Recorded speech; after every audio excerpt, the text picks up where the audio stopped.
started on YouTube. What's up, bros? This is Matt, aka Lloyd Milligan, and now we are to part 2 of episode 2 of getting started on YouTube. We're going to talk about how to edit your video. We have our video clip here.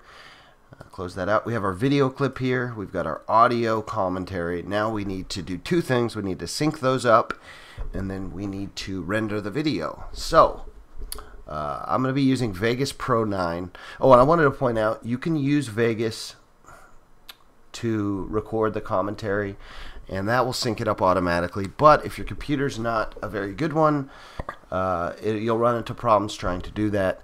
So I'm just gonna show you guys how to use Audacity. Audacity is a good program to use anyways.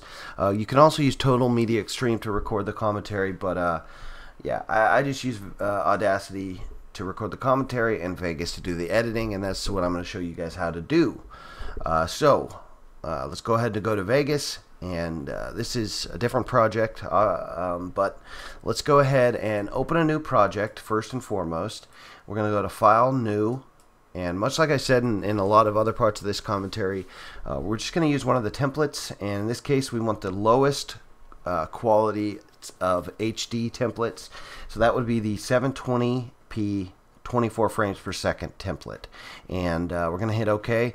And it's real important that you when you make a new project, you choose the template that you're going to render in, because if you say you did a standard definition template, then the preview window, which you see here in the middle, is going to be different than what your render is going to look like. And if you match things up frame by frame, and say you did a project that was 30 frames per second and you rendered in 24 frames per second, then things aren't going to match up quite like you want them to. So anyways, so we started a new project by going to File, New, selecting our template at the top, choosing the 720p 24 frames per second, and then hitting OK.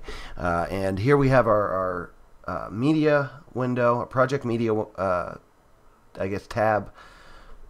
What do they call these? Yeah, tab. We've got our timeline, and we have our preview.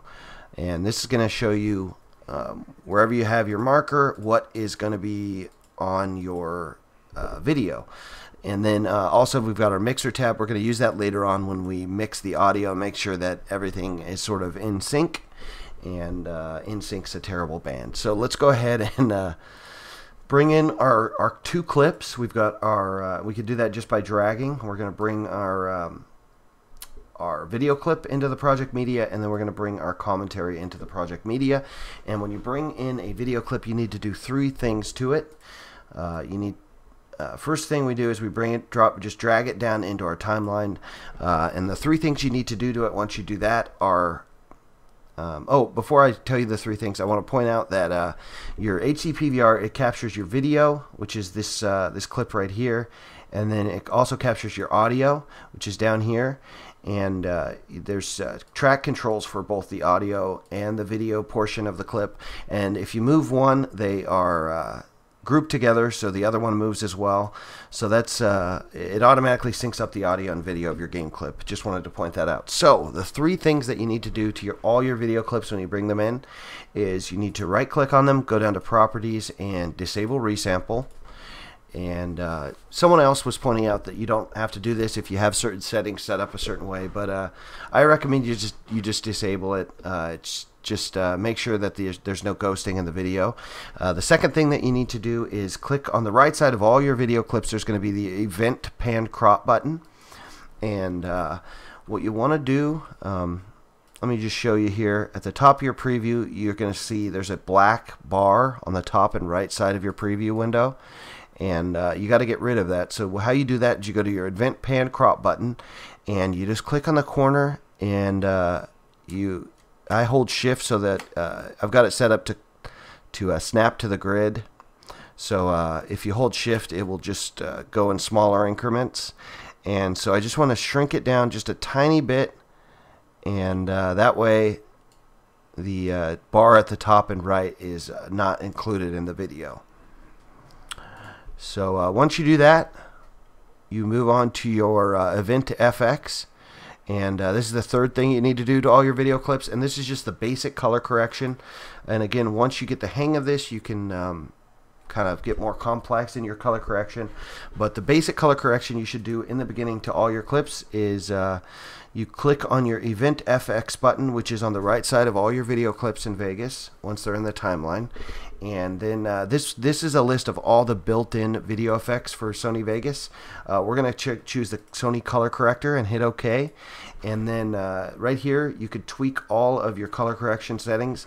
We're going to use the pre-built color correction setting, which is Studio RGB to Computer RGB. So just click on this drop down menu, select that one, and then you are good to go. And let me just show you, it's on right now. When I turn it off, you're going to see it, the video almost gets like a smoky look, and this just kind of brightens it up when you do it. So yeah, that is the effect of that. And so now you've done the 3 things that you need to do to all your clips. Now what we want to do is bring in our commentary, and we're just going to drag it to another track down here. It'll create the track automatically, and it's another audio track obviously. And you're going to see the audio clip is longer than the video clip.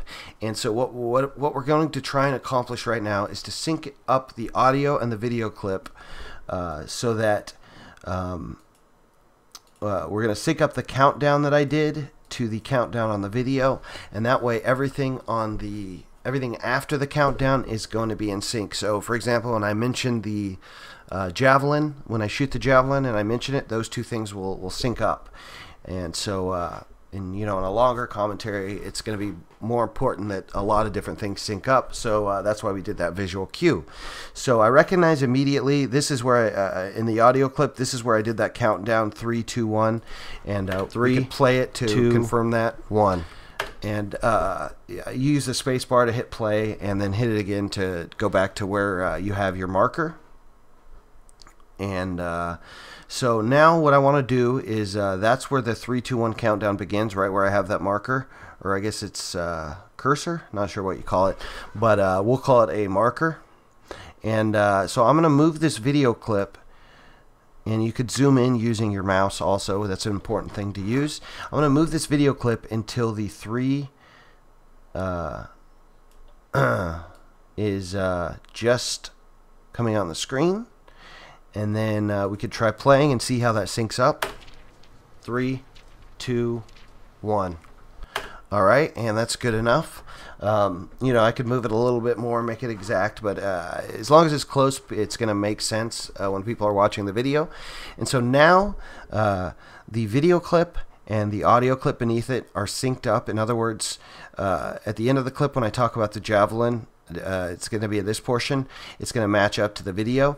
And so what I want to do right now is get rid of all of the audio and the video before the start of the commentary. So just after the countdown, I obviously don't want to include the countdown in the commentary. So I want to get rid of everything after the countdown is finished. And so that would be right here, 3, 2, 1, right after that. And so I select my clip, put the marker or cursor right between the when I start the commentary and the end of that countdown, and then I hit S to split the clip, and it splits it into 2 sections. And I'm going to delete the section on the left just by clicking on it and then hitting the delete key. And then I want to do the same for the video, and it'll get rid of the game audio as well. So I select where I want to make the edit. I hit the S key to split the clip. I now have 2 clips. I select the one on the left and I delete it. And then I want to figure out where I want to end the commentary. And so let's listen to the end of it here. Like a boss. So just after I mention the javelin, I'm going to end the commentary. And so what I want to do is hit the S key again to split it, and then I delete everything on the right side. And then I want to do the same thing on the video portion. I'm going to split it, and then I'm going to delete that section. And now I want to move it to the very, very start of my timeline. And so now we have our commentary synced up, and the audio and the video are the same length, and they should coincide perfectly. And now the last thing that we need to do is we need to do the audio mixing. And so what I want to do is I want to turn down the game audio quite a bit. We're going to go say -20, maybe -15, somewhere in there. And you want the game audio pretty quiet. You know, it's kind of background noise is the way I look at it. And let's listen to it, see how it sounds. What's up, bros? This is Matt, aka Lloyd Milligan, and this is Domination on Mission. We are showing you guys how to do a standard commentary, and I am shooting a javelin like a boss. Okay, and I think the mix was pretty good. I'm gonna turn up the volume. You can control the individual track volumes down here and here, and then you can also do a master volume up here. So I want the commentary volume to peak out at like -5, -4, somewhere in there. So I'm gonna play it. What's up, bros? This is Matt, aka until I'm gonna turn it up. What's up, bros? This is Matt, aka Lloyd Milligan, and this is. What's up, bros? This is Matt, aka Lloyd Milligan, and I think that is pretty good. And so now we have the volume sort of leveled out.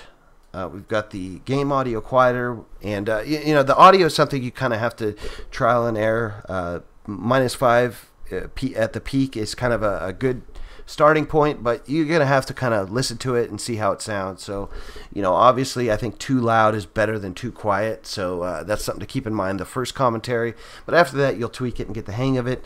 But yeah, now we are ready to render, and as long as you picked the when you started a new project.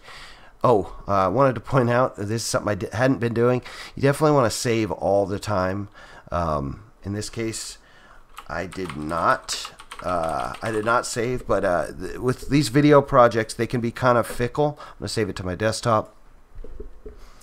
They can be kind of fickle, so you want to save all the time, and that way you don't lose anything. Usually it will save it, and you'll get an auto restore. So I've never really lost anything, but I've had to like redo some stuff because it's not saving constantly. But yeah, anyway, save all the time. That's just a good habit to get into when dealing with this stuff.